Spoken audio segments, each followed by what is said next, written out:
आचार्य जी, इसी के साथ हम अपनी दूसरी राशि की बात करना चाहेंगे, यानी कि वृषभ राशि की। जी दोस्तों, 2026 वृषभ राशि वालों के लिए कैसा रहने वाला है। देखिए, सबसे पहली चीज़ आप समझें कि आपका जो चंद्र राशि है, यानी कि जहाँ पे आपके चंद्रमा विराजमान है, आपके चंद्रमा का 2 नंबर में होना ये सुनिश्चित करता है कि आप वृषभ राशि हैं। अब अगर हम बात करें वृषभ राशि के अनुसार, कहीं ना कहीं ये कॉम्बिनेशन दर्शाता है कि लगन का 12वें भाव में जाना, यानी लगन का स्वामी शुक्र है, वो इस समय जो 2026 है स्टार्टिंग फेज के अंदर ये आपकी कुंडली के 12वें भाव में गोचर करेगा, और वहीं बृहस्पति आपके दूसरे भाव में गोचर करेगा। देखिए, दूसरा भाव जो है ये हमारे कुटुंब का है, हमारी वाणी का है। हम कैसा बोलते हैं, सच्चा बोलते हैं, झूठ बोलते हैं, हमारी बातों से लोग प्रभावित होते हैं या नहीं होते, हम अच्छे सिंगर हैं, हम कैसा खाना पसंद करते हैं, ये हमारे कुटुंब का भी है, यानी कुटुंब में, समाज में कैसे हमें रिजल्ट देगा।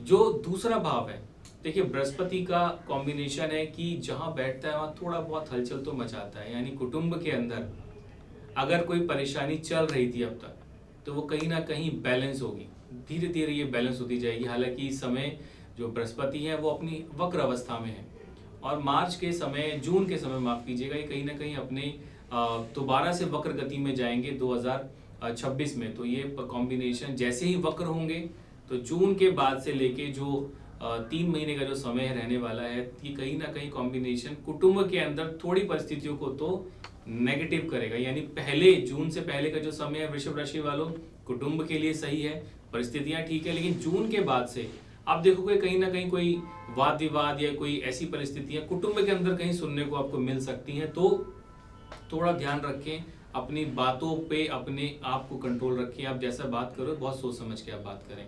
अब बात करते हैं इनके अगर करियर की, अगर हम बात करें, देखो दशम भाव में 3 ग्रहों का आना, क्योंकि जैसे मैंने पहले ही बताया कि बुध का और आपके राहु और मंगल का एक साथ दशम भाव में आना अंगारक दोष है। बुध यहाँ से राशि परिवर्तन तो कर लेंगे, लेकिन यहाँ पे जो कॉम्बिनेशन बनता है कि मंगल के साथ राहु आना, मंगल राहु के साथ में एक प्रकार से ये भी अंगारक दोष ही बनता है। यानी राहु जिसके साथ बैठे अपना पूरा बल उसको देते हैं, यानी बहुत बड़े बड़े यहाँ पे आपको ऑफर्स मिलेंगे किसी काम के प्रोजेक्ट के प्रति, किसी न किसी बड़ी डील के आपको ऑप्शंस मिलेंगे।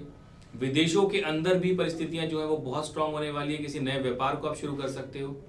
लेकिन मैंने अभी आपसे कहा कि यहाँ पर मंगल और राहु, इसे विस्फोटक योग भी बोलते हैं। तो इसीलिए कोशिश आप ये करें कि जिनके साथ भी आप पार्टनरशिप करना चाहते हैं, या जहाँ पे न्यू नौकरी आप ज्वाइन करना चाहते हैं, इंटरव्यू देने जा रहे हैं, थोड़ा सा उस चीज़ को ध्यान रख के जाए। यानी कहीं ना कहीं परिस्थितियां जो हैं आपके फेवर में तो होंगी, लेकिन उसे समझना बहुत ज़रूरी है। अब अगर हम बात करें 11वें भाव की, तो यहाँ पे सूर्य शनि का कॉम्बिनेशन बना हुआ है। हालांकि लंबी यात्राएं तो सूर्य यहाँ पे आपको देगा ही देगा। अगर आप विदेश जाना चाह रहे हो काफ़ी समय से, तो ये अपॉर्चुनिटीज़ 2026 के अंदर 100% होने वाली है, यानी कॉम्बिनेशन जो है ये बहुत स्ट्रांग होने वाला है। लेकिन 2026 में शनि जो है वो वक्र होंगे, थोड़ा सा वो टाइम पीरियड होगा जिसमें आपको संभलना होगा। उसके बाद जैसे शनि मार्गी होंगे तो वो ट्रैक फिर से बेहतर होता जाएगा। यानी 2026 लंबी यात्राओं का योग बनाता है। आपके कुटुंब के अंदर परिस्थितियां थोड़ी सी, अपने बातों को आप थोड़ा सा सोच समझ के बोले ताकि कुटुंब में परेशानियां ना आए।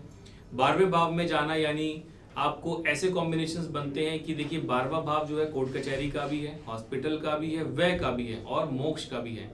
लगन के स्वामी का 12वें भाव में जाना ये ज्योतिष के लिहाज से अच्छा चीज नहीं होती। यानी ज्योतिष में अगर लगन का स्वामी 12वें भाव में जाता है तो ये परिस्थितियों को वेस्टेज की तरफ ज्यादा दर्शाता है।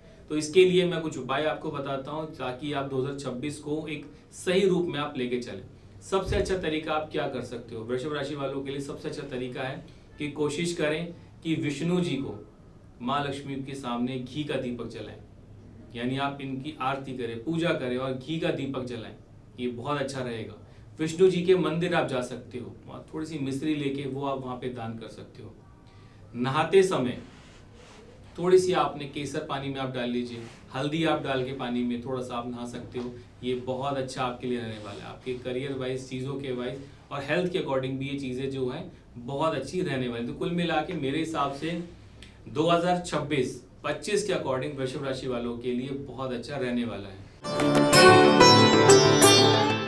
हमारे संतवाणी चैनल को सब्सक्राइब करें, वीडियो को लाइक करें, शेयर करें और हाँ, बेल आइकन पर क्लिक करना बिल्कुल ना भूलें ताकि हमारी किसी भी वीडियो की सूचना सबसे पहले आपको मिले।